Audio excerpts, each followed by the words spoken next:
Hello everyone, welcome back to my channel EduTalks with Medico. Myself Dr. Riya Mujumdar. Currently I am doing my internship at Bakura Shamilani Medical College and Hospital. তো আজকের এই ভিডিওতে আমি তোমাদেরকে Barasat government medical কলেজে West Bengal NEET UG 2024 কাউন্সেলিংয়ে state কোটাতে কত কাট অফ ছিল প্রত্যেকটা ক্যাটাগরি ওয়াইজ, তো সেটা শেয়ার করব।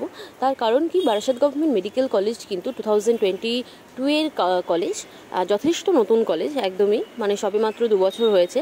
স্টিল এই কলেজের কিন্তু কাট অফ অনেক বেশি হাই যায়, অনেক পুরনো কলেজের থেকেও অনেক বেশি হাই যায়। তো এই কলেজ সম্পর্কে আমি তোমাদের ফার্স্টেই কিছু কথা বলে রাখি। যেহেতু আমাদের বাড়ি থেকে কিন্তু বারাসাত 1 ঘন্টা, আর বারাসাতটাকে মানে বারাসাত মেডিকেল কলেজকেও আমি খুব ভালোভাবেই চিনি, তো সেজন্য তোমাদের কিছু ইনফরমেশান দিয়ে রাখি যে এই কলেজে এত কাট অফ হাই যাওয়ার কারণ কি। অন্যান্য যে গভর্নমেন্ট মেডিকেল কলেজগুলো আছে, ইভেন পুরনো যে কলেজগুলো আছে তার থেকেও, তার কারণ কি, বারাসাত হলো শিয়ালদা থেকে মাত্র 1 ঘন্টা সময় লাগে। আর বারাসাতের যেই লোকেশানে কলেজটা অবস্থিত, সেই লোকেশানটা কিন্তু খুবই ভালো। একদম তার সামনেই আছে বাস স্ট্যান্ড, তার সামনেই আছে, সেখান থেকে একটুখানি হেঁটেই স্টেশন, তোমরা হাঁটা রাস্তাতেই স্টেশন পেয়ে যাবে। এবং ওইখানকার লোকালিটি, ওখানকার যে সমস্ত কিছুর যে ফ্যাসিলিটি, অ্যাভেলেবিলিটি কিন্তু খুব বেশি আছে। তো সেই জন্য সেটাতে কোনো রকম কোনো অসুবিধা হওয়ার নয়। এবং যেহেতু কলকাতা থেকে এতটাই কাছে, সেই জন্য কিন্তু বারাসাত গভর্নমেন্ট মেডিকেল কলেজে অনেক বেশি কাট অফ যাচ্ছে। কিন্তু যদি অ্যাজ আ কলেজ হিসাবে তুমি ভাবো, তাহলে আমি বলবো যে অবশ্যই এতটা নতুন কলেজ থেকে পুরনো কলেজে নেওয়া ভালো। যদি তোমরা লোকেশন বা সেখানকার অ্যাভেলেবিলিটি জিনিসপত্রের সেগুলো যদি মানে বিচার না করো, শুধু যদি অ্যাকাডেমিক্যালি বিচার করো বা সেখানকার ইনফ্রাস্ট্রাকচার নিয়ে দেখো, তাহলে আমার মনে হয় যে বারাসাত গভর্নমেন্ট মেডিকেল কলেজ থেকে যেগুলো নতুন পুরনো মেডিকেল কলেজ আছে, সমস্ত যে কোনো পুরনো মেডিকেল কলেজ, সেগুলো কিন্তু অনেকটাই ভালো। আর সেখানে এত বছর ধরে অলরেডি মানে সেখানে পড়ানো হচ্ছে, সেখানে ইনফ্রাস্ট্রাকচারটা অনেক ভালো। যেহেতু বারাসাত গভর্নমেন্ট নতুন মেডিকেল কলেজ, এখনও কিন্তু ইনফ্রাস্ট্রাকচারে আমি বলবো যে পুরনো কলেজগুলোর মতো কিন্তু অতটাও উন্নত হয়নি। কিন্তু স্টিল এত কাট অফ হাই যাওয়ার ওটাই হলো কারণ, যেহেতু কলকাতার এত কাছে এবং ওখানকার যে লোকালিটি সেটাও খুব ভালো, সব কিছুর অ্যাভেলেবিলিটি খুব ভালো, সেই সমস্ত কারণেই কিন্তু কাট অফটা এত হাই যাচ্ছে। বাকি তোমাদের ডিসিশন যে তোমরা কোন কলেজে পড়তে চাও, কোন জিনিসটাকে বেশি প্রেফার করতে চাও, সেটার উপর ডিপেন্ড করেই তোমরা চয়েস ফিলিংয়ে বারাসাতকে জায়গা দেবে, যে তোমরা ওগুলো পুরনো কলেজের আগে রাখতে চাও নাকি পুরনো কলেজের পরে রাখতে চাও নতুন কলেজের মধ্যে।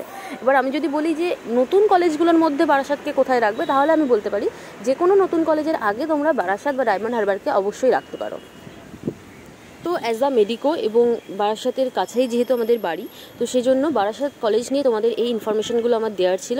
তো এবার আসি ভিডিওর মূল বিষয়টি, যেটা ছিল যে বারাসাত গভর্নমেন্ট মেডিকেল কলেজে রাউন্ড 1-এর কাট অফ কত গেছে প্রত্যেকটা ক্যাটাগরি ওয়াইজ, যাতে কিনা তোমাদের বুঝতে সুবিধা হয় যে এর পরের রাউন্ডগুলোতে তোমাদের চান্স পাওয়ার পসিবিলিটি কেমন আছে। তো চলো দেরি না করে আজকের ভিডিওটি স্টার্ট করা যাক। তো দেখো, Barasat government medical college round 1 cut off 2024 state quota. তো ফার্স্টেই আসি ইউআর ক্যাটাগরির ক্ষেত্রে। তো ইউআর ক্যাটাগরির ক্ষেত্রে এই কলেজের যেটা কাট অফ গেছে, অল ইন্ডিয়া র্যাঙ্ক 26,520 এবং তার স্টেট র্যাঙ্ক হলো 1154। এরপর আসি ওবিসি এ ক্যাটাগরির ক্ষেত্রে। তো ওবিসি এ ক্যাটাগরির ক্ষেত্রে যেটা কাট অফ গেছে, তার অল ইন্ডিয়া র্যাঙ্ক হলো 31,091 এবং তার স্টেট র্যাঙ্ক হলো 1396। এরপর আসি ওবিসি বি ক্যাটাগরির ক্ষেত্রে। তো ওবিসি বি ক্যাটাগরির ক্ষেত্রে যেটা কাট অফ গেছে, তার অল ইন্ডিয়া র্যাঙ্ক হলো 37,555 এবং স্টেট র্যাঙ্ক হলো 1766। এরপর আসি ইডাব্লিউএস ক্যাটাগরির ক্ষেত্রে। তো ইডাব্লিউএস ক্যাটাগরির ক্ষেত্রে যেটা কাট অফ গেছে, তার অল ইন্ডিয়া র্যাঙ্ক হলো 63,379 এবং তার স্টেট র্যাঙ্ক হলো 3,255। এরপর আসি এসসি ক্যাটাগরির ক্ষেত্রে। তো এসসি ক্যাটাগরির ক্ষেত্রে যেটা কাট অফ গেছে, তার অল ইন্ডিয়া র্যাঙ্ক হলো 1,07,378 এবং স্টেট র্যাঙ্ক হলো 4,884। এরপর আসি এসটি ক্যাটাগরির ক্ষেত্রে। তো এসটি ক্যাটাগরির ক্ষেত্রে রাউন্ড 1-এর যেটা কাট অফ গেছে, তার অল ইন্ডিয়া র্যাঙ্ক হলো 5,67,088 এবং তার স্টেট র্যাঙ্ক হলো 7,901। তো এই ছিল বারাসাত গভর্নমেন্ট মেডিকেল কলেজের রাউন্ড 1-এর কাট অফ। তো আমি তোমাদের খুব শীঘ্রই একটা ভিডিও আপলোড করব এক্সপেক্টেড কাট অফ নিয়ে নিট 2024-এর রাউন্ড 2-এর স্টেট কোটাতে, যাতে কিনা তোমাদেরও বুঝতে সুবিধা হয় যে কত কাট অফ যেতে পারে। এবং আমি সবাইকে আগে থেকেই বলছি যে রাউন্ড 2 নিয়ে বেশি এক্সপেকটেশন রাখবে না। তার কারণ কি, আমি সেটা নিয়েও ডিসকাস করব এবং রাউন্ড 2-এ কেমন সিট থাকতে পারে সেটা নিয়েও ডিসকাস করব। তো আমি সময় পাচ্ছি না, আমি সময় পেলেই ওই ভিডিওটা তৈরি করে তোমাদের সাথে খুব শীঘ্রই আপলোড করে দেবো। তো এটা ছিল বারাসাত গভর্নমেন্ট মেডিকেল কলেজের কাট অফ। আশা করি যে ভিডিওটি তোমাদের জন্য হেল্পফুল হবে। আর ভিডিওটি যদি ভালো লাগে তাহলে কিন্তু অবশ্যই লাইক, কমেন্ট এবং শেয়ার করে দিও, যাতে আমি এইরকম ভিডিও আরও করার উৎসাহ পাই। আর আমার চ্যানেলটিকে সাবস্ক্রাইব করে রেখো, যাতে কিনা তোমরা নতুন ভিডিও আমি যেটাই আপলোড করি সাথে সাথেই পেয়ে যাও।